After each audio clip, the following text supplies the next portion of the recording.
Tanggal 12 Maret 1995, langit Makassar berubah kelabu.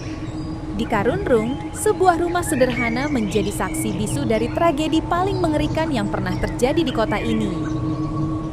Achmadi dan istrinya Syamsiah dikenal sebagai keluarga sederhana dan penuh kasih. Mereka hidup bahagia bersama keempat anak mereka dan seorang pembantu bernama Pidi.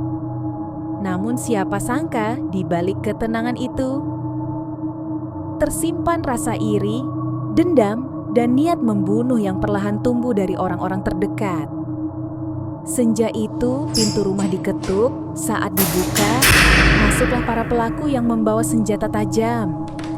Mereka bukan orang asing, mereka adalah kerabat. Satu persatu anggota keluarga dibantai tanpa ampun. Anak-anak yang menangis hanya menjadi saksi sebelum ikut menjadi korban. Beberapa jasad dilempar ke dalam sumur di belakang rumah. Sumur itu menjadi tempat terakhir mereka bernafas. Keesokan harinya, warga mencium bau busuk dari sumur. Saat dibuka, tubuh-tubuh tak bernyawa ditemukan. Makassar pun geger. 7 orang tak berdosa dibantai secara keji oleh orang yang seharusnya melindungi mereka. Pengadilan menjatuhkan vonis kepada 6 pelaku, di antaranya Nur Salam Pesi, yang disebut sebagai otak pembunuhan. Namun Nur membantah, ia hanya menjalankan perintah katanya. Ia tak pernah mengakui dirinya sebagai otak kejahatan. Sejak hari itu, rumah Karunrung tak lagi berpenghuni, tapi warga mulai mendengar suara tangisan anak dan perempuan di malam hari. Seorang sopir taksi mengaku menjemput ibu dan anak dari pemakaman. Mereka minta diantar pulang ke Karunrung, tapi sesampainya di tujuan, tak ada siapa-siapa. Tragedi Karunrung menjadi berita nasional. Banyak yang menganggap rumah itu telah menjadi tempat arwah gentayangan. Sebuah rumah produksi bahkan berniat membuat film dari tragedi ini. Judulnya Dendam Arwah Karunrung. Tapi banyak yang menolak. Keluarga korban masih merasakan luka mendalam.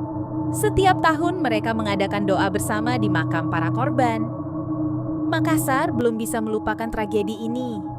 Sumur tua di halaman rumah itu kini ditutup rapat, tapi banyak yang yakin arwah mereka masih di sana. Para pelaku kini mendekam di penjara, tapi apakah keadilan sudah ditegakkan atau masih ada dalang sejati yang belum terungkap? Banyak warga yang melintas malam-malam di rumah itu mengaku melihat anak kecil berdiri di jendela, padahal rumah itu kosong. Kisah ini bukan sekadar pembunuhan, tapi kisah pengkhianatan, dendam, dan kutukan yang tak pernah usai. Jika kau melewati jalan Karunrung suatu malam dan melihat seorang anak kecil berdiri sendirian, jangan berhenti. Jangan tanya apa-apa, teruskan langkahmu sebelum dia mendekat. Melacak peristiwa, merangkai kebenaran, karena setiap peristiwa punya cerita.